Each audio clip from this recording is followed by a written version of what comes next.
gather this hour as people of faith, with the joys and sorrows, gifts and needs.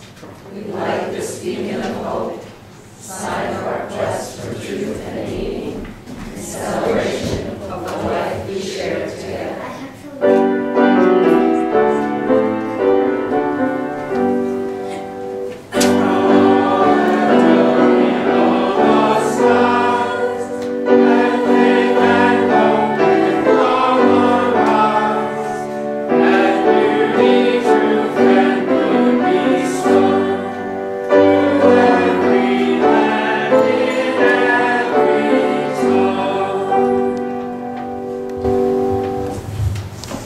Good morning.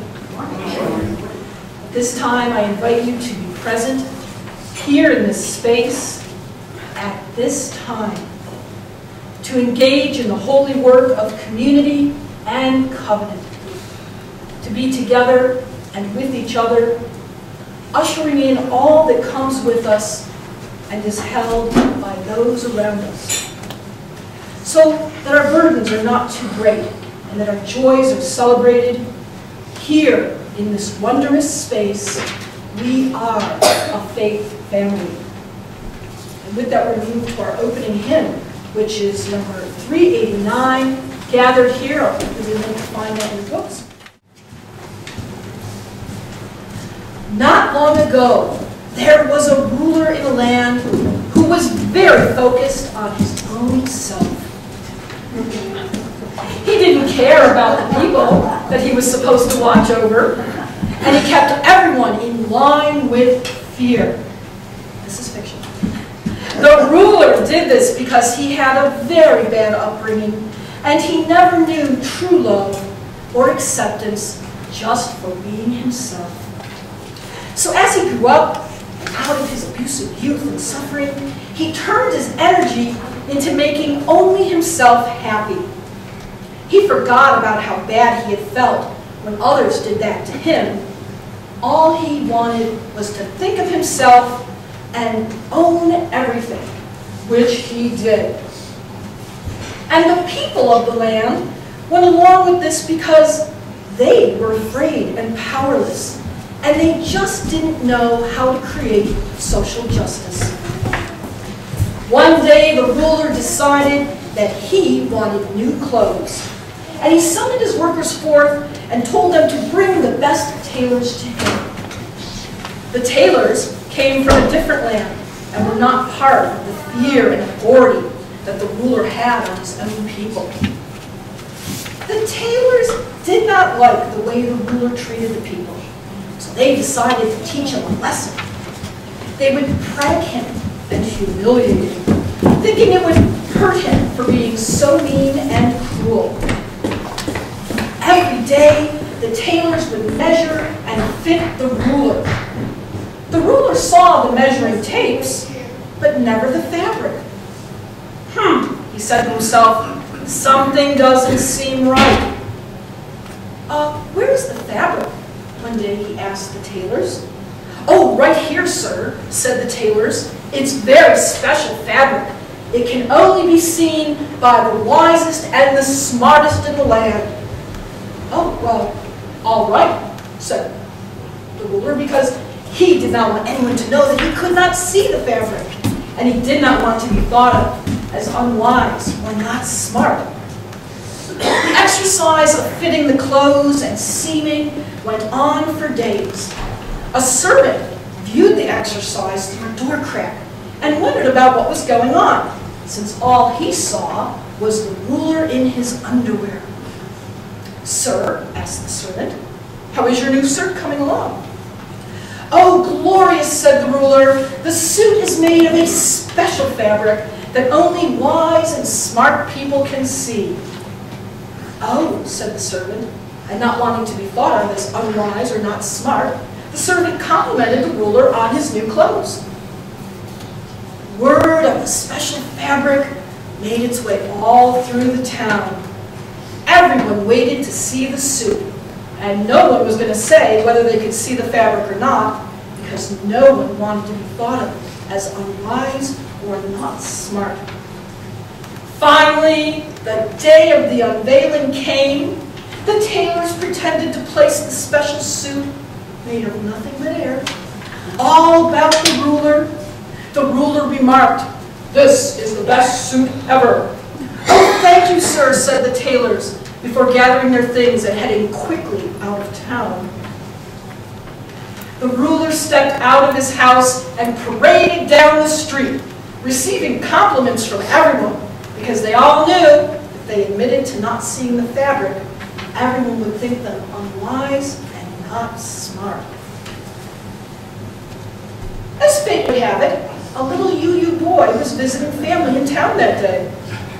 And as the ruler walked by, the child said, "Why are you walking around in your underwear?" The ruler, "Little boy," he said, "these are special fabrics that only the wise and smart can see. You must be neither." And the little UU boy answered him back, "Sir, that was very unkind. I am wise and smart, and I know you only have your underwear on." The ruler was incensed. "Little boy, all the wise people of this town can see my beautiful clothes." And the ruler looked at all the people, who quickly cast their eyes down. The ruler's face grew red. "Can you all not see my beautiful clothes?" No one answered. The ruler felt like crying, but he was too afraid. And the little UU boy brought the ruler a blanket and said, "I'm sorry someone played a cruel trick on you. Here, let's go talk and figure out a way to make it all better." And with that, the ruler went, and he talked with the UU boy, and he cried, and he felt, and his long hurting and selfishness changed into caring and respect. And all it took was some invisible clothing and a visible faith from that little UU boy that truth is better than pretending. And they all lived happily ever after. That's my story. And with that, we are now going to sing our children to class.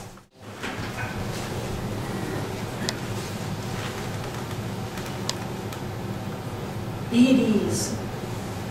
Breathe in the energy of this community.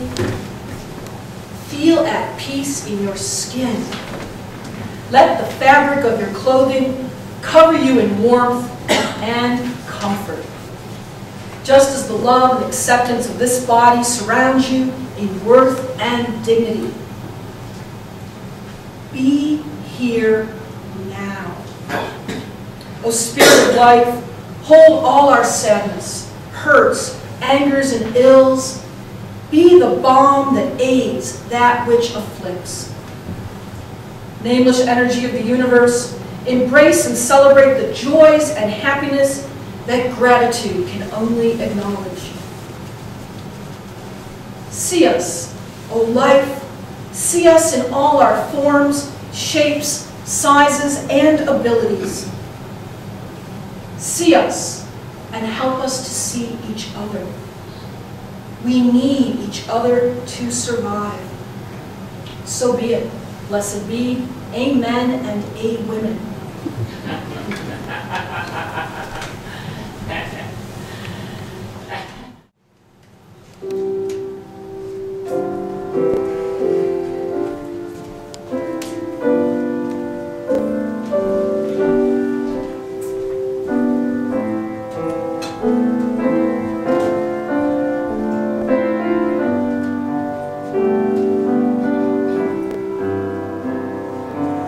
Spirit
And they'll know we are Christians by our love, by our love. Yes, they'll know we are Christians by our love. I'm pretty upset. As a little Catholic schoolgirl, I sang that song routinely in church. I had no idea what it meant. But I knew what I looked like. I had a plaid jumper, knee socks, and a doily on my head. I didn't really look beyond my church for fashion or even faith information. The path for both was pretty straight. No pun intended. But with personal growth and awareness, the aspect of love as a definition of who I was changed me over time. And so did my appearance. And they'll know I am gay by my flannel shirts, boots, and jeans. And they'll know I am gay by my clothes. Yes, the phrase coming out of the closet has as much to do with fashion as it does with identity. My manner of dress usually gives a signal to those meeting me as to who and what I am. I felt quite authentic in my fashion and personal skin, so this was not a problem. But in my late 30s, I found Unitarian Universalism. It blew my socks off. I've been somewhat estranged from religion since the whole closet exit. But here was a church that seemed to have no closets. Everything was out in the open. Here was a church, a congregation that wore its scars, its brokenness, its triumphs, joys, challenges, and realness right there in the middle of the sanctuary. My reaction to discovering this community of faith was much like a kid who gets a bicycle on Christmas morning. Yee-haw! Pure joy, pure excitement. And this reaction is not uncommon for those who discover Unitarian Universalism. But after coming out of the faith closet, the same old question arises. What pageantry of cloth will best express connection to this identity? What apparel says you? Maybe they will know that we are you-yous by our standing on the side of love yellow shirts, or our black t-shirts that say Black Lives Matter, or our wristbands. But, there's other people doing those things too, so it doesn't really put us into a category. Maybe it is yellow shirts in general, just like my yellow clerical collar that many clergy are now adopting. Gotta tell you, I'll never be confused for a Catholic or Episcopal priest. But back to you fashion. How can we tell who we are? There are many other faiths whose fashion does tell us who we are. My children, who are Jewish, wear headgear and a prayer shawl, a talit and a yarmulke, when they are in temple. My aunt, who is a Catholic mercy nun, used to wear a very long black wool covering habit. Buddhist monks wear robes. Muslim women wear hijabs. Sikh men wear turbans. Christians often wear crosses. And Mormon missionaries wear black trousers, white shirts, and black ties. So what answers the call? That they'll know we are you-yous by our fair trade coffee? An internet search for many congregations shows that among the most common question asked, it states, what do people wear to church? And the answer is always a cornucopia of styles with the ultimate invitation to just come and be comfortable and at ease.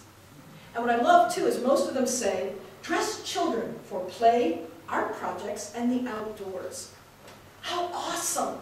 I remember years of being saddled with dresses and clothing and having to look just so right. Your kids can come in their pajamas. We don't care. We just want them here. This is great.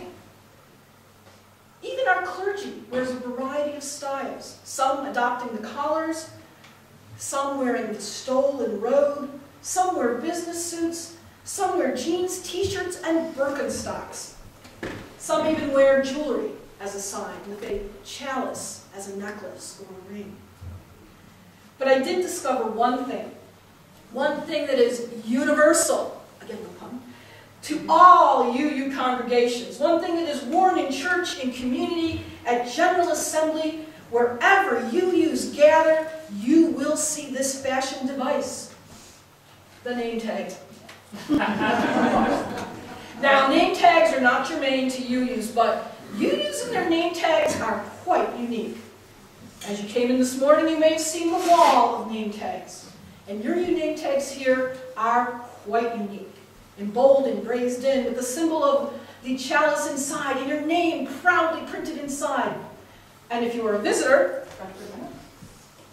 excuse me a second, prop change, talk amongst yourself for a minute. Okay. You get a lovely name tag that has written on it, Unitarian Universalist Church of Canandaigua, and it says, welcome. These are unique. Nothing says that we are UUs or a UU visitor like our name tags. Now some have that sticky back, whack it on your chest kind. Others are beautifully calligraphied or designed just like yours, printed inside on a lovely plastic block. Some have pins and clips, lanyards. But sure as there are 7 principles, there will be name tags. And possibly pronoun choices too. What makes UU name tags so unique is the people behind the names. We UUs take great pride in not just telling you our names, but in knowing your name. UUs wear their hearts on their sleeve and their stories as well. And after a cup of fair trade coffee, a hello, suddenly you know who the UUs are. They are asking, inquiring, listening, telling, and sharing about being present in the world. We smile, we hug, we cry, we laugh, and we shout about all the complexities of community and global living. And more than that, we want to know what your story is. It is that connection. Because without community, without connecting to others, we're not UUs. It's fundamental. Glenn Thomas Rideout sang David Frazier's great gospel song, I Need You to Survive, at General Assembly in 2016. It's kind of an anthem for what defines us as UUs. Do you know this song? No. Give you a little snippet. I need you, you need me, I love you, I need you to survive. Look it up on Google, it's got it. But the words in that song are just so much a part of who we are, what we are. It defines and encapsulates our covenant so well. And with our name tags and our comfortable clothes, we show up because we know that we need each other to survive as a faith, as a community, as people. Now, UUs don't need clothing necessarily to identify each other because it shows in the eyes, in the hands, in the proximity to social justice issues. But for people not familiar with Unitarian Universalism, we can be mistaken for other faiths. If you follow the Facebook, this week was a big feed about Jared Kushner, son-in-law of the president, who, according to a new book, is an internet Unitarian minister. I'll bet you didn't know that. You learned something in church. Of course, he meant to say universal life, which is the click and be ordained faith. But with Unitarian, Unitarian is what got put in his father-in-law's book. One of the things I love is how our UUA president, Susan Fredericks, responded by inviting Jared then to come and explore our faith. I think it's great. Seriously, Unitarians and Universalists got great press this week. It was positive. All from Mr. Trump and from Mr. Kushner. And we thank them for that. The reality is you cannot become an internet minister, and as you're getting to know Rita Capizzi, you know full well what someone goes through to become a minister, to be able to minister and connect with communities. And you know as a community what it does and what happens to make a faith work, to create a home. The fact that few people are born into UUism and that most come to it through other religious heritages, can affect that look. We carry the love, learning, scars, history of all that has informed and formed us into who we are as a person of faith, a people of faith, and a house of faith. And it has lots of presentations and styles and guises. So, we may not dress alike. We may not have identifying clothing. We may not have a uniform style of presentation. But we have our name tags. And I've got mine. Hi, my name is Sue. I am a Unitarian Universalist. My pronouns are she, her, and hers, and I am happy to be here. And I need you to survive. Because it is those connections. It is our personalization. That's our presentation. That's our apparel. Ourselves.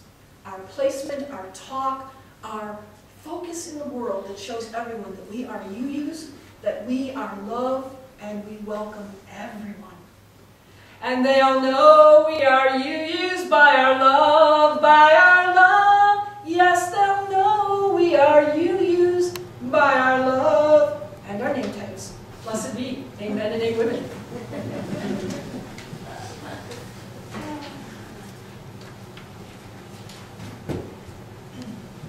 There's something that I do in churches, and I shared with some of your people beforehand. This might be something new for you. It's called talkback. And talkback is an opportunity to talk back, to talk in church. Oh my God, heresy. Well, that's what you are based on, so it's good. This is your pulpit. You invite ministers and speakers in every week, but it is you. So with talkback, what I'd like to do is take an opportunity to allow people to express their reflections, their commentary on what you learned this morning, or something that might have struck you. It's not a discourse or an evaluation of me. We can do that at coffee hour. That's fine. But it's more about giving you a chance to raise your voice and to own your pulpit. So just for a few moments, if anyone would like to make a sort of soundbite observation, commentary, challenge, or anything about the topic that we're talking about today, or something that we learned, now's your opportunity to do it. Would anyone like to speak or say something? Yes.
Please rise in body and spirit as we sing our closing hymn, which is number 22, Dear Weaver of Our Lives. Hosanna.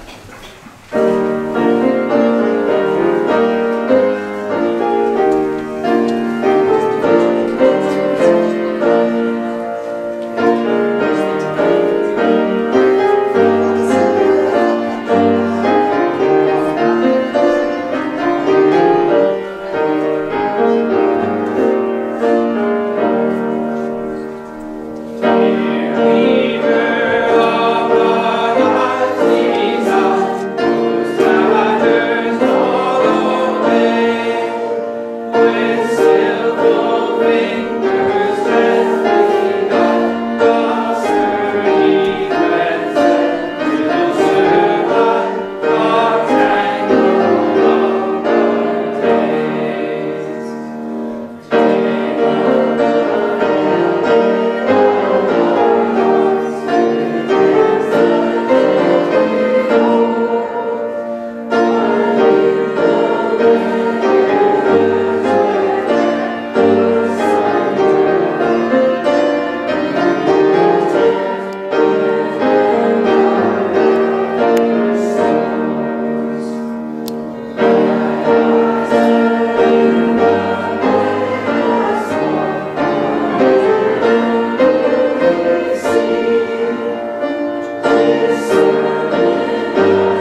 Go in peace, amen, and amen. We usually just extinguish the flames. It seems to have blown out, but if you would hold hands or elbows as you are ready.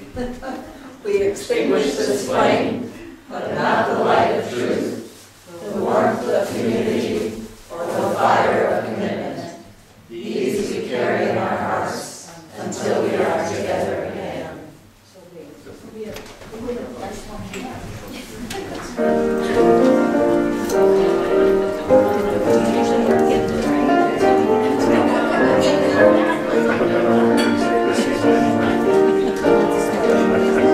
hope so.